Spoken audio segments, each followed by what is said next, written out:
नमस्कार नमस्कार दोस्तों, मैं अंकुर उपाध्याय स्वागत करता हूं आप सभी का आपके अपने YouTube channel share market analysis में। सबसे पहले तो आप सभी को जन्माष्टमी की हार्दिक शुभकामनाएं। अब अगर बाजार की बात की जाए तो निफ्टी लगभग 30 पॉइंट्स नीचे है, सेंसेक्स 100 पॉइंट्स नीचे है, लेकिन mid cap small cap still outperform कर रहे हैं। Bank Nifty flat to positive देखने को मिल रहा है आपको, कहीं भी कोई बड़ा मूव नहीं आ रहा है, लेकिन मिड कैप और स्मॉल कैप में 0.5% की तेजी आज भी बनी हुई है।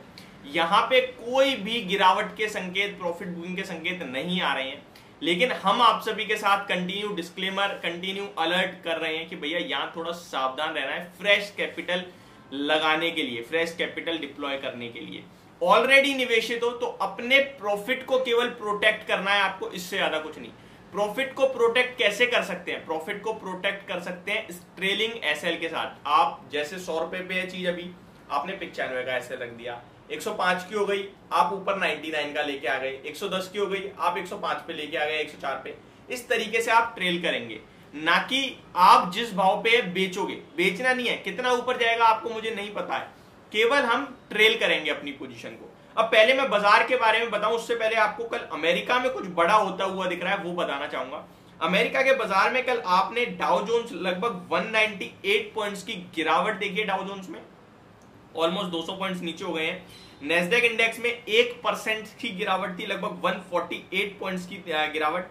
S&P 500 भी 0.70% यानी 0.1% टपक गया है। एंड रसेल 2000 1/3% 0.33% गिरकर बंद होता हुआ दिखा है। अभी भारतीय बाजार एग्जैक्टली पता है क्या कर रहे हैं? थोड़ा सा फ्लैशबैक में जाना, ज्यादा नहीं, एक हफ्ते पीछे चले जाओ। अगस्त सीरीज में, अगस्त सीरीज के एंड में दुनिया भर के बाजार भाग रहे थे, लेकिन भारतीय बाजार गिर रहे थे क्योंकि उनके लिए एक्सपायरी रिलेटेड प्रॉब्लम थी अगस्त में। बट अभी क्या हो रहा है? दुनिया भर के बाजार से नेगेटिव संकेत है, बट हम लोग आउट परफॉर्म कर रहे हैं। यहाँ पे कब माहौल बदल जाएगा पता नहीं चलेगा, मैं आपको बता रहा हूं। इस समय नेगेटिव चीजें दो डेवलप हो रही हैं, जो इस समय बाजार, भारतीय बाजार पूरा इग्नोर कर रहा है। इंपॉर्टेंट पता है क्या है मार्केट में? इंपॉर्टेंट ये कि जब हम लोगों को खराब खबर दिखती है लेकिन प्राइस मूवमेंट ऊपर ही जा रहा है, तो हम उस खबर को इग्नोर कर देते हैं। उस खबर के चलते अगर नेगेटिव इंपैक्ट आता है तो फिर हम उस खबर को महत्व देते हैं। ये सबसे इंपॉर्टेंट रहता है हम लोगों के लिए, लेकिन एक्चुअल में ये नहीं होना चाहिए। होना ये चाहिए जो न्यूज है उसको आप एज अ न्यूज ही देखेंगे। उसके विपरीत बाजार में आ रहा है तो आप सावधान रहो, उसके सेम टू सेम बाजार में आ रहा है तो आप नॉर्मल ट्रेड करो। ऐसा नहीं है कि आप डर के सभी खत्म कर दो, नहीं। अब यहाँ पे क्या नेगेटिव आ रहा है वो भी बताता हूं, लेकिन उससे पहले थोड़ा सा अमेरिका को और समझिए। अमेरिका के बाजार तूफानी रफ्तार से भाग रहे थे एक हफ्ते पहले अगस्त के एंड में, और भारतीय बाजार अंडर परफॉर्म कर रहे थे। यूरोप के बाजार भी भाग रहे थे, एशिया पैसिफिक भी सब था, लेकिन हम नहीं चल रहे थे। अब बाकी सब नीचे आ रहे हैं, हम चल रहे हैं, तो ये ऑलमोस्ट सिमिलर हो गया है। अब ऐसा कुछ नहीं है कि भैया वो भागे थे हम तो पीछे ही रह गए, नहीं, ऐसा कुछ नहीं है, बल्कि हम ज्यादा ही चल गए हैं। तो अब यहाँ थोड़ा सा सावधान रहना है।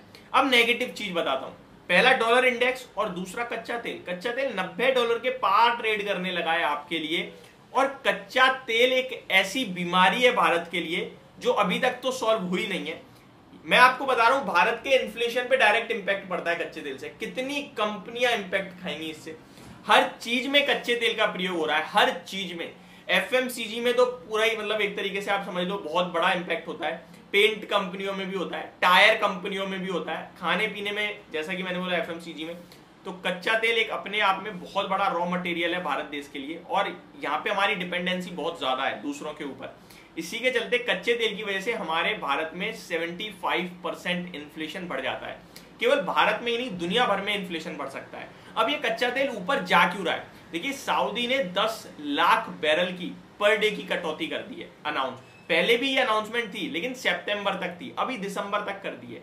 सोचो कितनी बड़ी इन्होंने कटौती करी है। वहीं दूसरा जो उत्पादक है रशिया, उन्होंने भी कह दिया हम 3 लाख प्रति बैरल पर डे एक्सपोर्ट कम कर देंगे, यानी दूसरे देशों में नहीं भेजेंगे, अपने देश में उगाएंगे तो पूरा प्रोडक्शन पूरा है, लेकिन भेजेंगे बाहर कम, अपने देश में ज्यादा रखेंगे। ये सारी चीजें कच्चे तेल को बढ़ाने का काम कर रही हैं। ऐसे में आपको इन्फ्लेशन डाटा कभी भी बढ़ते हुए आता हुआ दिख सकता है। देखिए, अभी ये सब बढ़ना शुरू हुआ है, ऐसा नहीं है अभी आ जाएगा। अगस्त सीरीज में, आप सितंबर सीरीज में जो आपके लिए 15 को भारत का इन्फ्लेशन का डाटा आएगा वो अगस्त का आएगा। सितंबर का आपको देखने को मिलेगा अक्टूबर में, और अक्टूबर में सितंबर में जो ये इन्फ्लेशन आएगा ना, वो 15 दिन के बाद ही आ रहा है। तो आप अक्टूबर का इन्फ्लेशन डाटा देखोगे वो महंगा मिलेगा आपको। जो इन्फ्लेशन धीरे धीरे नीचे आ रहा था, चिंता कम हो रही थी, वो दोबारा बढ़ने लगेगा तो चिंता बढ़ेगी, जिसके चलते बाजार में थोड़ा पैनिक आ सकता है। अभी एक और बड़ा कारण है सब कुछ इग्नोर करने का कि मार्केट में पैसा दबा के, इलेक्शन आ रहा है, इलेक्शन में पैसा दबा के खर्च होता है, जिसकी वजह से इकोनॉमी में कहीं ना कहीं रोटेशन होता रहता है पैसे का, तो वो भी एक कारण है जिसकी तेजी बनी हुई है। बट ऐसे में आपको अपना capital definitely safety point of view से सेफ रखना है, थोड़ा रिस्क अपने फेवर में होनी चाहिए, डिसिप्लिन के साथ ट्रेड करो, ये सारी चीजें मैं आपके साथ कहना चाहूंगा। कुछ स्टॉक्स के बारे में बताना चाहता हूँ। अगर स्टॉक स्पेसिफिक बात की है तो पहले तो बढ़िया काम काज हो रहा है मार्केट में। लगभग 1187 शेयर्स आपके लिए पॉजिटिव है, 690 शेयर्स नेगेटिव है। निफ्टी की बात की जाए तो टाटा कंज्यूमर प्रोडक्ट 2.5% टूट गया है। कल मैंने आप सभी के साथ अपनी लास्ट वीडियो में यही कहा था कि जो डील होने वाली थी जिसकी वजह से ये ऊपर गया था 4%, वही मना कर दी कंपनी ने, तो गिरेगा, 850 तक आ सकता है। करंटली 858 पे ट्रेड कर रहा है, 2.25% नीचे, यही एक बड़ा कारण है गिरावट का, बाकी कुछ खास है नहीं। होप आपको ये पूरी वीडियो समझ पसंद दोनों आई होगी। नेक्स्ट वीडियो में स्टॉक स्पेसिफिक बात करेंगे। आप लोग अपने स्टॉक का नाम जरूर कमेंट बॉक्स में कमेंट कीजिएगा। धन्यवाद।